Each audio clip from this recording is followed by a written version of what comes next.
Do you remember watching old World War II movies where the Germans were demanding, "What have you done with your papers?"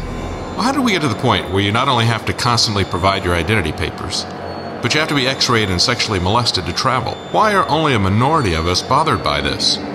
How did we lose our freedom and dignity? And how do we get them back? Well, the answer to 1984 is 1776. Colonial Americans would never have tolerated this from a government that, in their view, had been created to protect their God-given rights.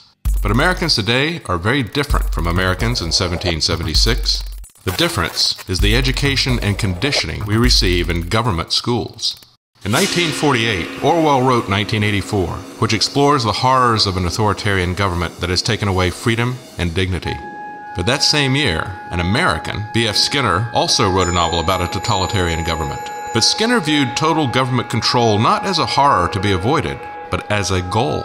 His later book on behavioral psychology, Beyond Freedom and Dignity, is required reading in many colleges of education in the area of behavioral psychology. Now we have to put the world in order.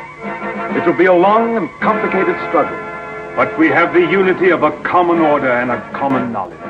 There are many different theories about what a perfect society should look like, but all the social engineers agree that the key to accomplishing their vision of utopia is to get control of children at the youngest possible age, separating them from their parents and attaching them to the state. Skinner sought to abolish family, religion, democracy, capitalism, freedom, and dignity in his ideal society.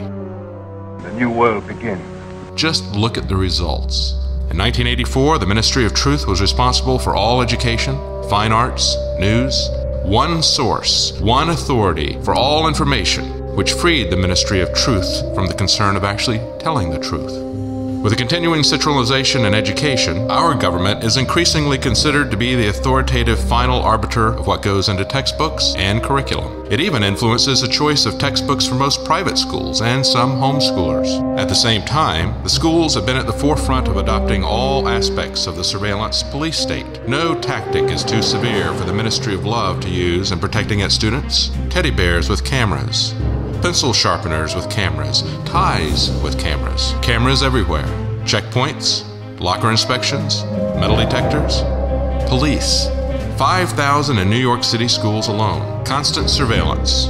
No freedom, no dignity. Our centralized government schools have become a combination of many love and many true. GovSchool is 1984 on training wheels.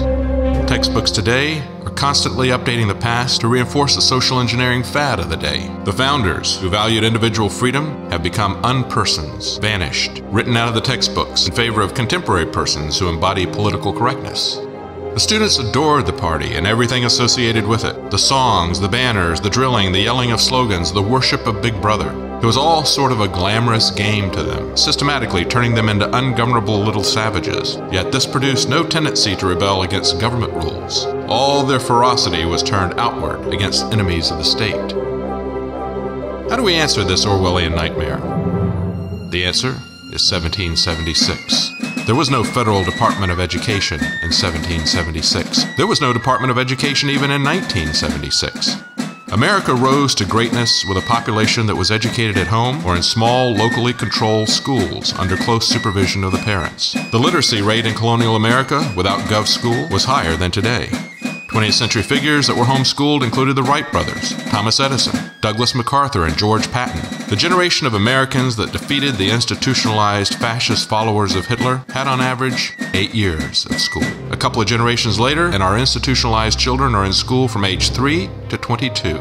19 years, and they're arguably more dependent and definitely more socialist. So how would 1776 look today? For starters, we take back our children from the socialist planners and the social science experimenters. Government control of education is government control of our children. We stop the government control of education by stopping the flow of our money for education going to the government and only a portion coming back to us. We stop the government from defining education by selecting curriculum and textbooks. Government control of education must be abolished for the same reasons we don't have a state church, and that we shouldn't have state-run media. You can't have freedom of religion or freedom of speech if you don't have freedom of education. I'm not arguing that we abandon education, but that we stop abandoning our children to government institutions to raise. Do you not agree that sending your child to a government school is abandoning them to the state? Well, that's what the government says. A federal district court in Massachusetts said in a finding, parents do have a fundamental right to raise their children. They're not required to abandon that responsibility to the state. They may send their children to a private school. They may also educate their children at home. In other words, the court outlined 3 options for parents. Send your child to private school, teach them at home, or abandon them, that is your responsibility, to the state. Parents, teachers, businesses, everyone in society values education. When it is privatized and funded by some mixture of parents, vouchers, and charities, it will be controlled by the people who know and love children the best, their parents.